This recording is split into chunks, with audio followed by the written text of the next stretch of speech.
এই মহিলার নাম আন্নাপূরানী বা পূরণী, যেমন আশেপাশের লোকেরা তাকে ডাক। শৈশব থেকেই তার রান্নার প্রতি ঝোঁক ছিল এবং রান্নার ক্ষেত্রে সে এতটাই প্রতিভাবান ছিল যে চোখ বন্ধ করে উপক্রমগুলো আলাদা করতে পারে। তার এই প্রতিভার সবই তার বাবা রঙ্গরাজনের জন্য। পূরণী তার বাবার রান্নায় সহায়তা করতে অভ্যস্ত ছিল, বিশেষত যেহেতু তার বাবার কাজ ছিল তার গ্রামের মন্দিরের প্রধান রাঁধুনি হওয়া। পূরণী শুধু রান্নায় দক্ষী ছিল না, তার বিস্তৃত জ্ঞানও ছিল। সে তার বন্ধু কীর্তির বাবা, জনপ্রিয় এবং অভিজ্ঞ রাঁধুনি অশুভের রান্নার ভুলগুলো সমালোচনা করতে সাহস পেয়েছে। পূরণী স্বীকার করে যে সে একই রান্না আরও সুস্বাদু করতে পারে এবং তা প্রমাণ করে। অশুভয় সেটা চেষ্টা করে এবং পূরণীর রান্নার স্বাদ মেনে নেয়। পূরণী অশুভয়কে বলেছিল যে তার ভারতের সেরা রাঁধুনি হওয়ার স্বপ্ন আছে, যেমন তার আইডল ভারতের সেরা রাঁধুনি শেফ আনন্দ সুন্দরাজন, যাকে সে সবসময় টেলিভিশনে দেখে। কিন্তু তার বড় স্বপ্নের পিছনে পূরণী বুঝতে পেরেছিল যে এটা সহজ হবে না। তার স্বপ্ন পূরণ তার পরিবারের নাম কলঙ্কিত করতে পারে। তার পরিবার ব্রাহ্মণ, যারা হিন্দু ধর্মের একটি গোষ্ঠী যারা মাংস খাওয়া নিষিদ্ধ বলে বিশ্বাস করে। ছোট গল্প, পূরণী বড় হয়েছে। যুবতী হয়ে ওঠার পর সে প্রায়ই তার মায়ের বকুনি খেয়েছে কারণ সে পরিবারের বাছা পুরুষের সাথে বিয়ে করতে অস্বীকার করেছে। সে এমনকি তার বেসরকারি কোম্পানির চাকরি ছেড়ে দেয় কারণ সে রান্নার স্বপ্ন পূরণ করতে চেয়েছে। তার বাবা হতাশ এবং শপথ করে যে কখনো তার অনুমতি দেবে না, বলেছিল যে যদি সে রাঁধুনি হয় তবে তাকে মাংস রান্না করতে এবং খেতে শিখতে হবে। এটি সমস্ত নিষিদ্ধ এবং তাদের পরিবারকে লোকজনের দ্বারা উপহাস করা হবে। রঙ্গরাজন তখন পূরণীকে বলেছিল যে সে বিশ্ববিদ্যালয়ে ব্যবসা ব্যবস্থাপনা নিয়ে পড়াশোনা চালিয়ে যায়। কিন্তু পূরণীর শৈশবের বন্ধু ফারহান তার রাঁধুনি হওয়ার স্বপ্ন পূরণের ক্ষেত্রে তাকে সমর্থন করতে অবিচল ছিল এবং তাকে হোটেল ম্যানেজমেন্টে ভর্তি হতে আমন্ত্রণ জানায়। শুধু রেজিস্ট্রেশন ফর্ম আনাই নয়, ফারহান তাকে অনুপ্রাণিত করে বলেছিল যে সে তার পরিবার এবং অন্যদের মতামতের জন্য বেঁচেছিল, যদিও তার ভবিষ্যৎ তার নিজের হাতে ছিল এবং এটি তার হুইজের অনুসরণ করার সঠিক সময় ছিল। ভেবে দেখার পর পূরণী অবশেষে তার বাবার ইচ্ছা অনুযায়ী ব্যবসা ব্যবস্থাপনা বিষয় নিয়ে পড়াশোনা চালিয়ে যাওয়ার সিদ্ধান্ত নেয় এবং মিথ্যা বলে যে সে তার বাবার আশা পূরণ করেছে।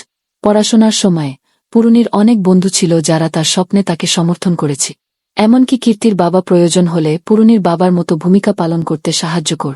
একদিন মুরগি প্রস্তুতি এবং রান্না সম্পর্কিত একটি পাঠ ছিল। পূরণী খুব ভীত ছিল কারণ শৈশব থেকেই সে নিরামিষাশী ছিল। তার বন্ধুদের পিছনে দাঁড়িয়ে দুর্ভাগ্যবশত তাকে মাংস কাটার অনুশীলন করতে ডাকা হয়েছিল, কিন্তু সে তা সহ্য করতে পারেনি এবং ভয়ে তৎক্ষণাৎ অজ্ঞান হয়ে যায়। এই ঘটনা পূরণীর আত্মবিশ্বাস হারাতে বাধ্য করে এবং সে ফারহানকে স্বীকার করে যে সে মাংস রান্না করতে হলে পড়াশোনা চালিয়ে যেতে পারবে না। কিন্তু ফারহান, যে সবসময় তার পাশে ছিল, তাকে বলেছিল যে সে মাংস রান্না করতে পারে স্বাদ না নিয়ে। সে পূরণীকে তার মায়ের কথা বলেছিল, যিনি মুসলমান হয়ে জন্মেছিলেন এবং নিরামিষাশী ছিলেন, কিন্তু সুস্বাদু বিরিয়ানি রান্না করতে পারতেন যেখানে মাংস ছিল। আস্তে আস্তে পূরণীর সন্দেহ দূর হয়ে যায়। এটি তাকে বুঝতে সাহায্য করে যে একজন রাঁধুনি হতে গেলে তাকে যেকোনো উপাদান প্রক্রিয়া করতে সক্ষম হতে হবে। অতএব সে সাহস করে মুরগি বিরিয়ানিতে রূপান্তর করে। কিন্তু এখনও এটি সুস্বাদু হয়নি। এটি সবসময় তার জন্য সবচেয়ে বড় চ্যালেঞ্জ ছিল। কৌতূহলবশত পূরণী মুসলিম ছুটিতে ফারহানের মায়ের বিরিয়ানি চেখে দেখেছিল এবং এটি সত্যিই সুস্বাদু ছিল। কয়েক মাস কোনো বড় বাধা ছাড়াই কেটে গেল, যতক্ষণ না একদিন পূরণীর বাবা হঠাৎ করে ক্যাম্পাসে চলে আসে। পূরণী আতঙ্কিত হয়ে তৎক্ষণাৎ তার ইউনিফর্ম পরিবর্তন করে ব্যবসা ব্যবস্থাপনা বিভাগের ভবনের দিকে ছুটে যায় এবং সেখানে একজন ছাত্র হওয়ার ভান করে যাতে তার মিথ্যা প্রকাশ না পায়। কিন্তু তার বাবা শুধু তাকে বাড়ির চাবি দিতে এসেছিল কারণ তিনি একটি অসুস্থ আত্মীয়ের কাছে যাওয়ার পরিকল্পনা করেছিলেন।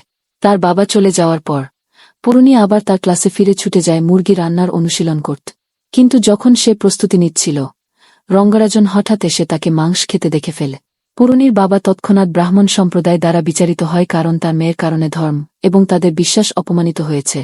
এমনকি রঙ্গরাজন, যে 2 দশক ধরে সম্প্রদায়ের সেবা করেছিল, তাকে তৎক্ষণাৎ রান্নাঘরের পদ থেকে বরখাস্ত করা হয়। পূরণী তার বাবার কষ্টের জন্য খুবই অনুতপ্ত ছিল, তাই সে আর লড়াই করার সাহস করেনি এবং ক্যাম্পাস ছেড়ে দেওয়ার সিদ্ধান্ত নিয়েছে। এমনকি তার বাবা যখন সন্তোষ নামে এক ব্যক্তির সাথে তার বিয়ের আয়োজন করেছিল, তখন সে একেবারেই আপত্তি করেনি এবং চুপ করেছে। বিয়ের রাতে ফারহান, যে পূরণীকে দীর্ঘদিন ধরে ভালোবাসত, হঠাৎ তার ঘরে গিয়ে তাকে চেন্নাইয়ে পালিয়ে যেতে আমন্ত্রণ জানায় যাতে সে তার রাঁধুনি হওয়ার স্বপ্ন পূরণ করতে পারে। পূরণী সরাসরি তা প্রত্যাখ্যান করেছিল কারণ সে তার বাবাকে আবার কষ্ট দিতে চায়নি। হঠাৎ পূরণীর ঠাকুমা ঘরে এসে এবং ভয়হীনভাবে ফারহান তৎক্ষণাৎ ব্যাখ্যা করে যে সে পূরণীকে চেন্নাই নিয়ে যাবে যাতে সে একজন রাঁধুনি হতে পারে। এই ব্যাখ্যা শুনে ঠাকুমা পূরণীকে ফারহানের সাথে যেতে বলে কারণ সে চায় না যে পূরণীর স্বপ্ন একটি অপ্রত্যাশিত বিয়ের মাধ্যমে নষ্ট হয়ে যা। প্রথমে পূরণী দ্বিধায় ছিল কারণ সে তার বাবাকে আঘাত দিতে চায়নি এবং লোকদের প্রতিক্রিয়া নিয়ে ভয় পাচ্ছে। কিন্তু তার ঠাকুমা তাকে বলেছিল যে কাউকে গুরুত্ব না দেওয়া উচিত কারণ যদি সে একজন বিখ্যাত রাঁধুনি হয়ে ওঠে তাহলে তার বাবা এবং সম্প্রদায় তাকে সমর্থন করবে, কিন্তু যদি সে ব্যর্থ হয় তবে তারা আরও অপমান করবে। তার ঠাকুমা বলেছিল যে তাকে সেই ঝুঁকি নিতে হবে। তার ঠাকুমা বলেছিল যে সে তার বাবা মোকাবিলা করবে এবং তাকে তার স্বপ্ন পূরণের জন্য ছেড়ে দেওয়ার কথা বলেছে। পূর্ণি তৎক্ষণাৎ তার ঠাকুমাকে জড়িয়ে ধরে ফারহানের সাথে চলে যায়, আর তার ঠাকুমা বেরিয়ে এসে নাটকীয়ভাবে বলে যে পূর্ণি গোপনে পালিয়ে গেছে। কিছুক্ষণ পর রঙ্গরাজন পূর্ণির কাছ থেকে একটি ভয়েস মেসেজ পা। পূর্ণি তাকে ক্ষমা চেয়েছিল। সে বুঝতে পেরেছিল যে তার বাবা সবার দ্বারা দোষারোপ হবে, তাই সে ফিরে আসবে যখন সে তাকে গর্বিত করতে পারবে। পূর্ণি অবশেষে চেন্নাই পৌঁছায় এবং কীর্তির বোর্ডিং হাউসে থাক। কীর্তি তৎক্ষণাৎ পূর্ণিকে রয়্যাল কলিসিয়াম নামে একটি হোটেলে রাঁধুনির চাকরির জন্য আবেদন করতে নিয়ে যা। সেই সময়ে হোটেলের এইচআরডি বাইরে ছিল, যা পূর্ণিকে সরাসরি এক্সিকিউটিভ শেফ অশ্বিনের সাথে দেখা করতে নিয়ে যা। তাদের সাক্ষাৎ হওয়ার সময় পূর্ণি চাকরির জন্য অনুরোধ করে এবং স্বীকার করে যে সে বিভিন্ন ধরনের খাবার রান্নায় দক্ষ, কিন্তু অশ্বিন, যিনি আসলে একজন আত্মমগ্ন ব্যক্তি ছিলেন, তাকে ঠান্ডাভাবে তাড়িয়ে দেয় যে সে তার রান্নাঘরের জন্য উপযুক্ত ন। যখন পূর্ণি চলে যাওয়ার প্রস্তুতি নিচ্ছিল, তখন তার আইডল শেফ আনন্দ সুন্দরাজন হোটেলে প্রবেশ করে। কীর্তির বোর্ডিং হাউসে ফিরে এসে পূর্ণিকে বাড়ির মালিক বকুনি দেয়, বলেছিল যে সে যদি ভাড়া না দেয় তবে তাকে থাকতে দেওয়া হবে না, এবং যেহেতু কীর্তি তখন সেখানে ছিল না, পূর্ণির অন্য কোনো বিকল্প ছিল না কিন্তু চলে যাও। কৃতজ্ঞভাবে কীর্তির বন্ধুরা পূর্ণিকে একটি বিয়েতে বিনামূল্যে খেতে আমন্ত্রণ জানা। খাবার চেষ্টা করার সময় পূর্ণি খাবারের আকার এবং স্বাদ সমালোচনা কর। প্রকৃতপক্ষে বিয়েতে অশ্বিনের হোটেল থেকে ক্যাটারিং পরিষেবা নেওয়া হয়েছিল, এবং অশ্বিন যে সমালোচনা শুনতে পেয়েছিল তা গ্রহণ করতে পারেন। শেফ আনন্দ সেখানে ছিলে। আশ্চর্যজনকভাবে শেফ আনন্দ অশ্বিনের সরাসরি সুপেরিয়র এবং জন্মসূত্রে বাবা ছিলে। শেফ আনন্দ পূর্ণির সমালোচনার ইতিবাচক দিকটি গ্রহণ করে মুগ্ধ হয়েছিলেন, অশ্বিনের বিপরীতে, যিনি পূর্ণিকে তার রান্নার দক্ষতা দেখাতে চ্যালেঞ্জ করেছিলে।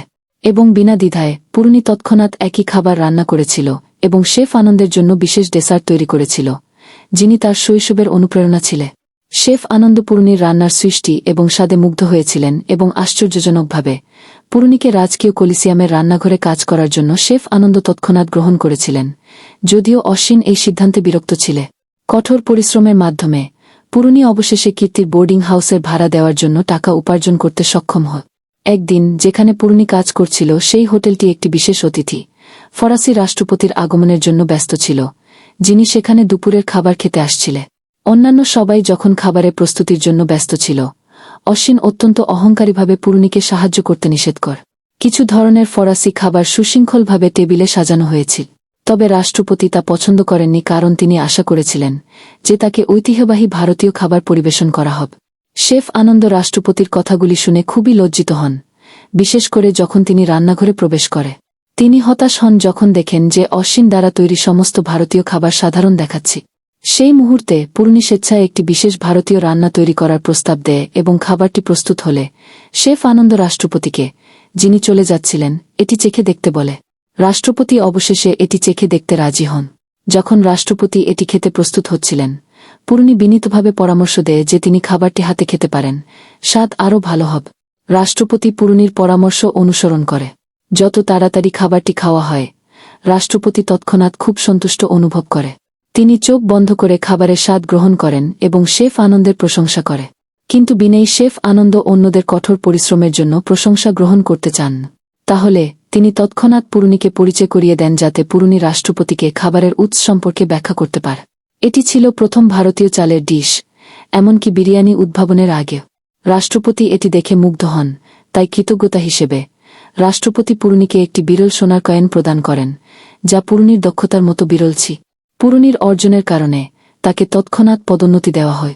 এমনকি তাকে হোটেলের প্রতিনিধিত্ব করতে নির্বাচন করা হয়েছিল ভারতের সেরা শেফের শিরোনামের জন্য একটি রান্নার প্রতিযোগিতায় অংশ নিতে, যা কয়েক সপ্তাহ পর অনুষ্ঠিত হতে চলেছে। অশ্বিন, যিনি এই পরিস্থিতিতে খুশি ছিলেন না, পূর্ণিকে ক্ষতি করার পরিকল্পনা করে। তিনি ইচ্ছাকৃতভাবে একটি ভিআইপি গ্রাহকের জন্য কেক অর্ডার করার ভান করে। অবশ্য তখন পূর্ণি কিছুই সন্দেহ করেননি এবং তৎক্ষণাৎ অর্ডার তৈরি করতে শুরু করে। পূর্ণি কেক তৈরি শেষ করার পর যখন এটি ওভেনে বেক করার জন্য যাচ্ছিল, তখন ওভেনটি হঠাৎ আগুন ধরে যায় এবং বিস্ফোরণ ঘটে, যা পূর্ণিকে এতটাই আহত করে যে তাকে দ্রুত হাসপাতালে নিয়ে যেতে হয়। পূর্ণির পরিবার এবং বন্ধুরা তার অবস্থার জন্য অত্যন্ত উদ্বিগ্ন ছিল। যদিও পূর্ণি তার বাবা মাকে হতাশ করেছিল, তবুও তারা পূর্ণির সেবা করেন এবং তাকে ভালোভাবে দেখাশোনা করে। এক সময়ে পূর্ণি যখন তার মায়ের তৈরি জুস পান করছিল তখন তিনি এর মিষ্টি স্বাদের জন্য অভিযোগ করেন, যদিও তার মা এতে প্রচুর চিনি দিয়েছিলে। এমন অস্বাভাবিকতা দেখে পূর্ণি আতঙ্কিত হয়ে যা খুঁজে পেয়েছেন তা খেতে শুরু করে। তিনি এমনকি অদ্ভুত আচরণ করতে থাকেন, হাসপাতাল থেকে বেরিয়ে ক্যাফেতে ছুটে যান কিছু খাবার খেতে, যার মধ্যে লবণ এবং মরিচও ছিল। কিন্তু অদ্ভুতভাবে তিনি কিছুই স্বাদ করতে পারছিলেন না। পূর্ণি খুবই বিধ্বস্ত হয়ে পড়েন, কারণ ছোটবেলা থেকেই যিনি চোখ বন্ধ করে খাবারের স্বাদ নিতে পারতেন, তিনি দুঃখজনকভাবে আর কিছুই স্বাদ করতে পারছেন না। ডাক্তারের মতে দুর্ঘটনাটি মস্তিষ্কের স্নায়ুগুলিকে প্রভাবিত করেছে, যা তার জীবে সংযোগ ঘটায়, ফলে তার স্বাদ অনুভূতি হারিয়েছে। কিন্তু সৌভাগ্যবশত তার গন্ধ নেওয়ার ক্ষমতা এখনও ভালোভাবে কাজ করছে। এই বাস্তবতা পূর্ণির জন্য খুবই কষ্টদায়ক ছিল, কারণ একজন শেফ হিসাবে স্বাদ গ্রহণের ক্ষমতা হারানো মানে সবকিছু হারান। তার ভারতের সেরা শেফ হওয়ার স্বপ্ন ভেঙে গিয়েছিল। তিনি তৎক্ষণাৎ তার বাবার উপর রাগ প্রকাশ করেন, বলেন যে তার বাবা নিশ্চয়ই খুশি কারণ তিনি ব্যর্থ হয়েছেন এবং তার বাবার ইচ্ছা অনুযায়ী তাকে সেই ব্যক্তির সাথে বিয়ে করতে হবে। পূর্ণি তার বাবাকে তাকে বাড়ি নিয়ে যেতে বলে। অপ্রত্যাশিতভাবে পূর্ণি যখন হাসপাতাল থেকে ছাড় পান তখন তার বাবা তাকে বাড়ি নিয়ে যাননি, বরং শেফ আনন্দের সাথে দেখা করাতে নিয়ে যা। রঙ্গরাজন শেফ আনন্দকে পূর্ণির অবস্থার কথা জানা। তিনি বলেন ছোটবেলা থেকেই পূর্ণির অনুপ্রেরণা ছিল শেফ আনন্দ, যিনি তাকে ভারতের সেরা শেফ হতে অনুপ্রাণিত করেছিলেন। রঙ্গরাজন জানতেন যে তাকে বাড়ি নিয়ে যাওয়া তার ইচ্ছা, তবে এমন করলে পূর্ণির স্বপ্ন ধ্বংস হয়ে যাবে। তিনি জনগণের দোষদায়িত্ব সহ্য করার সিদ্ধান্ত নেন এবং চান শেফ আনন্দ পূর্ণিকে তার স্বপ্ন পূরণে সহায়তা করুক। সেই দিন থেকে পূর্ণি শেফ আনন্দের কাছে প্রশিক্ষণের জন্য আমানত করা হয়, কিন্তু ট্রমার কারণে তার রান্না আর আগের মতো সুস্বাদু ছিল না। পূর্ণি তার পরিস্থিতি নিয়ে ক্রমশ হতাশ হয়ে পড়েন, কিন্তু শেফ আনন্দ তাকে উৎসাহিত করার চেষ্টা করেন, বলেন যে তার স্বাদ অনুভূতি হারিয়ে যাওয়া তার সেরা খাবার রান্নার পথে বাধা হবে না। শেফ আনন্দের উপদেশের জন্য পূর্ণি তার আত্মবিশ্বাস ফিরে পান এবং ফলাফল আশানুরূপ ছিল। তার রান্না আবারও সুস্বাদু ছিল। শেফ আনন্দ ইতিমধ্যে জানতেন যে পূর্ণির দুর্ঘটনাটি সবই অশ্বিনের কারণে ঘটেছিল, যিনি ওভেনে বিস্ফোরক রেখেছিলেন। তিনি এই কাজটিকে ঘৃণা করতেন, তবে এ বিষয়ে তিনি অশ্বিনের অপরাধের রিপোর্ট করতে পারেননি, কারণ এতে তার খ্যাতি ক্ষতিগ্রস্ত হতে পারে এবং তিনি কেবল অশ্বিনকে তার এক্সিকিউটিভ শেফ পদ থেকে বরখাস্ত করতে পারে। শেফ আনন্দ আরও হতাশ হয়েছিলেন যখন হোটেলের পরিচালনা পর্ষদ হোটেলের নাম রক্ষা করার জন্য পূর্ণিকে বলির পাঠা বানা। পূর্ণির অবহেলার জন্য তাকে দোষারোপ করা হয় এবং তাকে তার পদ থেকে বরখাস্ত করা হয়। পরিচালক আবার অশ্বিনকে নিযোগ দেন এবং তাকে রান্নার প্রতিযোগিতায় হোটেলের প্রতিনিধিত্ব করার জন্য নিযোগ করে। পরিচালনা পর্ষদের সিদ্ধান্তে শেফ আনন্দ একটি চমকপ্রদ সিদ্ধান্ত নিয়ে সেখান থেকে পদত্যাগ করে। আনন্দের পদত্যাগের খবর দ্রুত ছড়িয়ে পড়ে, যা অন্যান্য হোটেলের মালিকদের কাছে আকর্ষণীয় প্রস্তাব দিয়ে তাকে নিজের দিকে টানতে চাইতে বাধ্য করে, যেমন পরিচালক হওয়া থেকে শেয়ার মালিকানা পর্যন্ত। কিছু হোটেলের মালিক এমনকি পূর্ণিকে তাদের প্রতিনিধিত্বকারী হিসেবে প্রতিযোগিতায় অংশ নেওয়ার প্রস্তাব দেয়। তখন পূর্ণি অপরাধবোধ অনুভব করেন, কিন্তু শেফ আনন্দ জোর দিয়ে বলেন যে তার পদত্যাগ একটি দায়িত্ব হিসেবে নেওয়া হয়েছে। প্রতিষ্ঠিত রান্নার প্রতিযোগিতা অবশেষে শুরু হয়। সারা ভারত থেকে মানুষ এটি দেখছিল। প্রতিযোগিতার বিজয়ী শুধু ভারতের সেরা শেফের মুকুট পরবেন না, বরং তাকে সংযুক্ত আরব আমিরাতের সবচেয়ে বিলাসবহুল হোটেলের একটি 7 তারা হোটেলে এক্সিকিউটিভ শেফ হিসেবে নিযোগ দেওয়া হবে। প্রতিযোগিতায় 1-6 জন প্রতিযোগী অংশগ্রহণ করেন, যার মধ্যে অশ্বিন এবং পূর্ণি ছিল। প্রথম রাউন্ডে চ্যালেঞ্জ ছিল প্রতিটি অংশগ্রহণকারী একটি নির্দিষ্ট দেশের একটি বিশেষ খাবার তৈরি করবে, তবে এর পেছনে প্রতিটি অংশগ্রহণকারীকে একটি বিশেষ চ্যালেঞ্জ দেওয়া হবে। অশ্বিনকে চ্যালেঞ্জ করা হয়েছিল ছাড়া রান্না করার জন্য, যখন পূর্ণি একটি অবাস্তব চ্যালেঞ্জ পেয়েছিল, তা হল বার্নার ব্যবহার করতে না পারা। প্রকৃতপক্ষে প্রতিযোগিতা শুরু হওয়ার আগে অশ্বিন কমিটির একজন সদস্যকে ঘুষ দিয়েছিলেন যাতে পূর্ণি হেরে যা। অন্য অংশগ্রহণকারীরা রান্নার উপকরণ প্রস্তুত করে ফেলেছিল, আর পূর্ণি তখনও আগুন ছাড়া রান্নার উপায় খুঁজছি। তখন ফারহান তাকে একটি ইঙ্গিত দিয়ে সাহায্য করার চেষ্টা করে। এটাই ছিল মুহূর্ত যেখানে পূর্ণি মনে করে যে পূর্বে সে অশ্বভয় থেকে শিক্ষা পেয়েছে। সে তখন চালের ফ্লেক্স নেয় এবং 1-0 মিনিট ধরে পানিতে ভিজিয়ে রাখে যাতে নরম হয়। তারপর সে কাঁচা কলা, সবজি এবং অন্যান্য উপাদানগুলি লবণ পানিতে মিশিয়ে দেয়, যাতে সেগুলি আগুন ছাড়াই নিজে থেকেই রান্না হয়ে যা। কিন্তু সমস্যা ছিল, পূর্ণি জানতেন না তার রান্না সুস্বাদু হবে কিনা, কারণ তিনি শুধুমাত্র খাবারের গন্ধ দিয়ে সেটি অনুভব করতে পারছিলেন। যখন সমস্ত খাবার তৈরি হয়ে গেল, তখন বিচারকদের স্বাদ নেওয়ার পালা এল। কয়েকটি খাবার বিচারকদের কাছ থেকে প্রশংসা পেল, যার মধ্যে অশ্বিনের তৈরি খাবারটি এটি সুস্বাদু ও সুন্দর ছিল। এরপর পূর্ণির খাবার, যা দক্ষিণ ভারতের একটি ঐতিহ্যবাহী পদ ছিল, তা সামনে আসে। খাবারটি দেখতে খুব সাধারণ ছিল, কিন্তু এর স্বাদ অসাধারণ ছিল। মূল্যায়ন শেষে 1-6 জন প্রতিযোগীর মধ্যে মাত্র কয়েকজন পরবর্তী রাউন্ডে যেতে সক্ষম হয়, এবং পূর্ণির নাম সেখানে উল্লেখ করা হয়নি। কিন্তু বিচারকরা একটি চমক হিসেবে পূর্ণির খাবারটি সেরা হিসেবে ঘোষণা করেন এবং তিনি পরবর্তী রাউন্ডেও এগিয়ে যাওয়ার অধিকার পা। অনেক মানুষ পূর্ণির প্রতি সমর্থন জানাতে শুরু করে, যার মধ্যে ছিলেন তার প্রাক্তন বাগদত্তা সন্তোষ। তিনি পূর্ণির জনপ্রিয়তার কারণে আবার তার কাছে আসার চেষ্টা করে। পূর্ণি চমৎকারভাবে প্রতিটি রাউন্ড পার করে যান এবং অবশেষে প্রতিযোগিতা দুটি ফাইনালিস্টের মধ্যে সীমাবদ্ধ হয়ে যায়, পূর্ণি ও অশ্বিন।